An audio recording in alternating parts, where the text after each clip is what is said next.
আজ আমি কথা বলতে যাচ্ছি হরিয়ানার 13 বছরের একটা মেয়েকে নিয়ে, যাকে এত নৃশংসভাবে হত্যা করা হয় এবং তার পুরো কাহিনীটা শুনলে তোমার পায়ের তলা থেকে মাটি সরে যাবে।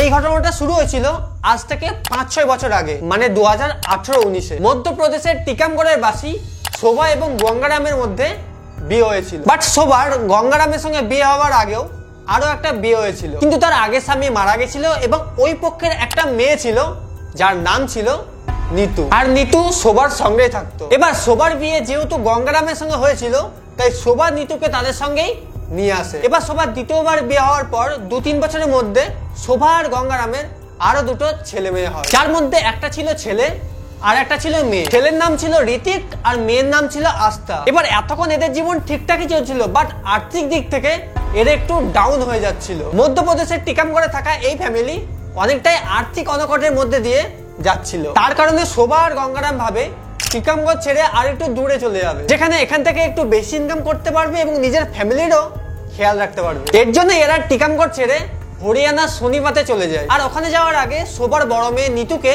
বাড়িতেই রেখে যায়, ততদিনে ও একটু ম্যাচিওর হয়েছে আর নিজের ঠাম্মা দাদুরও খেয়াল রাখতে পারবে। আর ঠিক সেইভাবেই নিতু নিজের বাড়ি এবং ঠাম্মা দাদুকে সামলাচ্ছিল।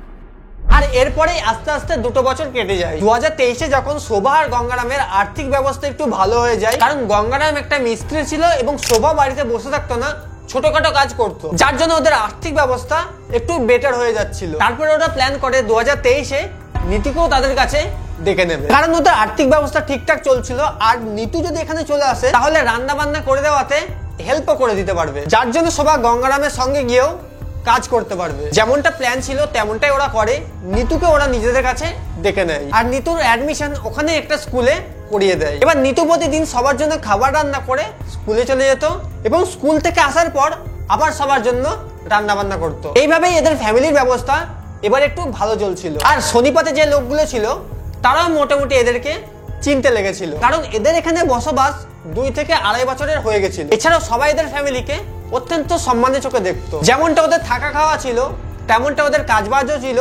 সবকিছু ঠিকঠাক চলছিল। আর একটা খারাপ দিন এই ফ্যামিলির বুকে আসছে পড়ে। এই দিনটা ছিল 30শে এপ্রিল, যখন নিতু 7-এ পড়তো।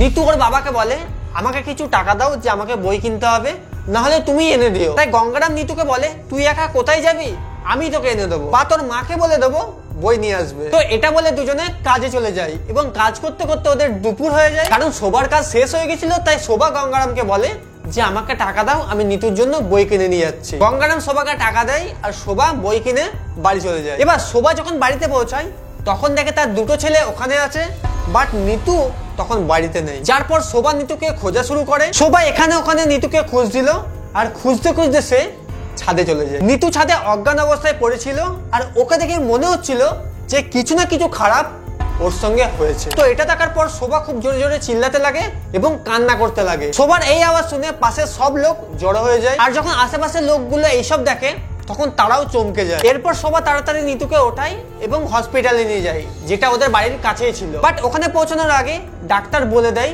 যে নিতুর প্রাণ চলে গেছে, সে আর বেঁচে নেই। কিন্তু এর মধ্যেই কেউ হসপিটাল থেকে পুলিশকে কল করে দিয়েছিল, যার পর পুলিশও হসপিটালে পৌঁছায় এবং হসপিটালে পৌঁছার পর শোভা এবং গঙ্গারামের ওপর কোশ্চেন করা শুরু করে দেয়। পুলিশ শোভা আর গঙ্গারামকে বলে যে তোমাদের কি কারোর ওপর সন্দেহ আছে, তাহলে তোমরা এখনই বলতে পারো, আমরা এখনই কেস ফাইল করব। বাট শোভা বলে যে যাবার চলে গেছে, সেটা রোগ হোক বা ন্যাচারাল ডেথ, আমরা কারোর উপর কেস করতে চাই না, আর না আমরা পুলিশের চক্কর লাগাতে পারবো বারবার। আর যেহেতু আমাদের 2টো বাচ্চা আছে, তাই আমরা যদি পুলিশ স্টেশনে চক্কর লাগাই তাহলে ওদের কামিয়ে কে খাওয়াবে। পুলিশদেরও কথাটা ঠিক মনে হয়। তারপর পুলিশরা ওদের বলে যে আপনারা রিটার্নে লিখে দিন যে আমরা কেস করতে চাই না। গঙ্গারাম আর শোভা এটাই করে, পুলিশকে ওরা রিটার্নে লিখে দেয়। তারপর সব ফর্মালিটি পূর্ণ হয় এবং নিতুর বডি প্যাক হচ্ছিল বাড়ি নিয়ে যাওয়ার জন্য। আর এর মধ্যেই হসপিটালে যে ডক্টর, সে বডিটাকে দেখে। ডক্টর পুলিশকে বলে যে আমার এতদিনের এক্সপিরিয়েন্সে বলে মেয়েটির মার্ডার হয়েছে, আর মার্ডার হওয়ার আগে কেউ হয়তো মেয়েটির সঙ্গে করেছে। এবার পুলিশ ভাবছিল যে কি করবে এবং পুলিশের ভাবার আগেই মিডিয়া ওখানে চলে আসে এবং আস্তে আস্তে মিডিয়াও ব্যাপারটা জানতে পেরে যায় যে মেয়েটির হয়তো মার্ডার হয়েছে। তারপর নিউজ চ্যানেলে এই কথাটা পৌঁছে যায় এবং বড়সড় করে হেডলাইন বানানো হয়। এবার পুলিশ ভাবে যে অনেক লোক জানতে পেরে গেছে, তাই মা বাবা না চাইলেও আমাদের কেস ফাইল করতে হবে, নাহলে পরবর্তীকালে পুলিশকেই না কথা শুনতে হয়। আর এর জন্যই ওর বাড়ির লোক না চাইলেও পুলিশ কেস ফাইল হয়ে যায়। সবার প্রথমে পুলিশ ওর বাবা মাকে জিজ্ঞাসা করে এবং ওর বাবা মা বলে যে আমাদের কারোর ওপর কোনো রকম সন্দেহ নেই। ওর মা এটাও বলে যে সবাই ওদের ভালো চাই, কেউ ওদের খারাপ চায় না, সেটা বাড়ির লোক হোক বা আশেপাশে। পুলিশ বুঝতে পারছিল না যে কি করবে। তারপর পুলিশ ওদের বাড়ির মালিক যে ছিল ভগৎ সিং তাকেও জিজ্ঞাসা করে। তখন ওই বাড়ির মালিকও বলে যে ওর সামনে কোনো বাইরের লোক ওদের বাড়িতে যাওয়া আসা করতো না, শুধুমাত্র বাড়ির লোকজনই আসা যাওয়া করতো। তারপর পুলিশের এদের বাড়ির লোকের ওপর সন্দেহ তৈরি হয়, কারণ ওদের বাড়ির লোক না কেস ফাইল করতে চাইছিল, না কারোর উপর ওদের সন্দেহ ছিল। আর এটা কি সম্ভব? ওদের বাচ্চার এমন কিছু হয়েছে যেটা ওদের পরিবারের কোনো লোকই জানে না। পুলিশ আবার ওর মা বাবাকে জিজ্ঞাসা করে এবং পুলিশ ভাবে যে এরা হয়তো কোনো না কোনো মিথ্যে কথা তো বলছে। তারপর পুলিশ গঙ্গারাম এবং শোভাকে দুজনকেই রিমান্ডে নিয়ে নেয়। তারপর ওদের উপর একটু চাপ প্রয়োগ করায় ওরা সত্যিটা বলে দেয়। এবার নিতু যখন ক্লাস 6-এ পড়তো এবং নিজের ঠাম্মা দাদুর সঙ্গে থাকতো, তখন কোনো এক ছেলের সঙ্গে নিতুর চক্কর চলছিল। আরও একটা না, এমন অনেক ছেলের সঙ্গে সে কথা বলতো, যার ব্যাপারে ওর ঠাম্মা দাদুকেও লোকে বলতো। বাট ওর ঠাম্মা দাদু কথাটা এই বলে উড়িয়ে দিত যে ও তো জাস্ট 13 বছরের বাচ্চা, ও আর কি করবে। বাট ওরা জানতো না নিতুর ইন্টেনশনটা কি ছিল। আর এরপর যখন নিতু শনিবার চলে এসেছিল, তখন এইসব কাজ বন্ধ করে। মানে পাশের যে ছেলেগুলো ছিল নিতু তাদের সঙ্গেও কথা বলতো এবং অনেক সময় শোভা নিতুকে ফোনে কথা বলতেও দেখেছে। আর একটা কথা, যে ফোনটাই নিতু কথা বলতো সেই ফোনটা শোভা কিনে দেয়নি। এবার ভাবার কথা, নিতুর কাছে এই ফোনটা আসলো কথা থেকে। এরপর শোভা অনেকবার ছেলেদের সঙ্গে কথা বলতে নিতুকে ধরে ফেলে দেয় এবং মারে। তাছাড়া ভালোভাবে বোঝানোরও চেষ্টা করে যে এইসব কাজ ছেড়ে দে, এইসব কাজ করা তোর এখন বয়স নয়। এবার শোভা যখন নিতুকে বোঝাতো তখন নিতু বুঝতো, বাট আবার কখন নিতুর কাছে ফোন চলে আসতো সেটা কেউ জানতো না। এবার এমন জায়গায় নিতু ফোন লুকিয়ে রাখতো, গঙ্গারাম ওকে ধরতে পারতো না, বাট বুঝতে পারতো। শোভা যখন বুঝতে পারতো যে কোথায় লুকিয়ে রেখেছে, সেই ফোনগুলো নিয়ে শোভা নিতুর ফোন লুকিয়ে রাখতো,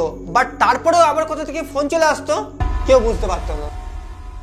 আর ও বারবার প্রতিনিয়ত অন্য ছেলের সঙ্গেই কথা বলতো। শোভা নিতুকে 1.5 মাসের মধ্যে 50টারও বেশি ছেলের সঙ্গে কথা বলতে ধরেছে। আর যতবার শোভা নিতুকে বারণ করতো, বারবার নিতু সেম কাজই করতো। এবার শোভা যখন ব্যাপারটা বুঝতে পারে যে এই ব্যাপারটা ওর হাতে নেই, তখন শোভা গঙ্গারামকে বলে। এবার গঙ্গারাম যখন নিতুকে বকাঝকা করতে লাগে, তখন নিতু গঙ্গারামের মুখের উপরই জবাব দিতে লাগে, তুমি কি আমাকে আটকানোর? আমার মন যা চাইবে আমি সেটাই করব। এবং গঙ্গারাম আর শোভা দুজন মিলে নিতুকে বোঝানোর চেষ্টা করে এবং অনেকবার মারধরও করে। এবার এই মারধর ঝগড়া এটা তো নর্মাল ব্যাপার হয়ে গেছিল এই ফ্যামিলির জন্য। তারপর এইসব হওয়ার পর নিতু এমন হয়ে গেছিল যে ওর বাবা মার সামনেই সেই ছেলেদের সঙ্গে কথা বলতো, সব লজ্জা কিনা ভুলে গিয়ে। এবার ফাইনালি 29 এপ্রিল 2023 যেই রাতে এই ক্রাইম শুরু হয়, 29 এপ্রিল যখন এই ফ্যামিলি ডিনার করছিল, তখন নিতু ছেলেদের সঙ্গে কথা বলছিল। আর তখনও গঙ্গারাম আর শোভা নিতুকে বোঝানোর চেষ্টা করে। আর এর সঙ্গে সঙ্গে গঙ্গারাম নিতুকে অনেকবার বকেও ছিল। তখন নিতু গঙ্গারামকে বলে যে তুমি যদি আমাকে বকাঝকা করো তাহলে আমি এখান থেকে পালিয়ে যাব, এই কাজ আমি বন্ধ করব না, আমি কথা বলবো যতক্ষণ আমার মনে হবে। তারপর নিতু ঘরে যায় এবং জোরে জোরে কার সঙ্গে কথা বলতে লাগে। আর কথাগুলো এমন কথা ছিল যেগুলো বাইরের কেউ শুনতেও না পারে। তারপর গঙ্গারাম ভাবে এবার কিছু করতে হবে। 30 এপ্রিল সকাল 7টার সময় গঙ্গারাম আর শোভা নিতুর ঘরে যায়। গঙ্গারাম নিতুর হাত ধরে এবং শোভা গিয়ে ওর বুকের উপর বসে পড়ে এবং ওকে মেরে ফেলে। তারপর শোভা বডিটাকে খুব চালাকির সঙ্গে ছাদে রাখে এবং ব্রেকফাস্ট করে তারপরেই কাজে চলে যায়। আর ওদের বাড়ির মালিক মানে ভগৎ সিং এর সামনে ইচ্ছা করে বইয়ের টপিকটা নিয়ে কথা বলছিল, যাতে মালিকের মনে হয় যে এটা সত্যি আর সত্যিই নিতু বই কিনতে তার বাবাকে পাঠিয়েছে। বাট সত্যিটা তো অন্য কিছুই ছিল। তো কেসটা এখনো কোর্টে চলছে আর বিচার আসা এখনো বাকি। তো এই ব্যাপারে আমি কি বলবো সেটা আমি নিজেই বুঝতে পারছি না। তোমাদের কি মনে হয় অবশ্যই কমেন্ট বক্সে জানিও। দেখা হচ্ছে নতুন কোনো কাহিনী নিয়ে আরো একটা ভিডিওতে। ততদিনের জন্য বাই।